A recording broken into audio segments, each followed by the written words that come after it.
और अल्लाह ने बनी इसराइल से इकरार लिया था और उनमें हमने 12 सरदार मुकर्रर किए थे।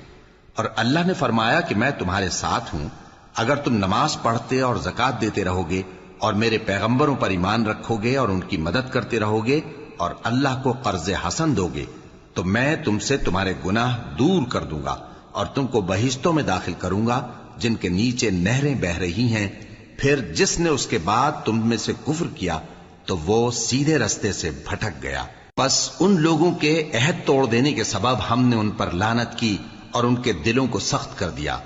ये लोग कलिमात किताब को अपने मकामात से बदल देते हैं और जिन बातों की इनको नसीहत की गई थी उनका भी एक हिस्सा फरामोश कर बैठे। और थोड़े आदमियों के सिवा हमेशा तुम इनकी एक न एक खयानत की खबर पाते रहते हो। सो इन्हें मुआफ रखो और इनसे दरगुजर करो। अल्लाह एहसान करने वालों को दोस्त रखे।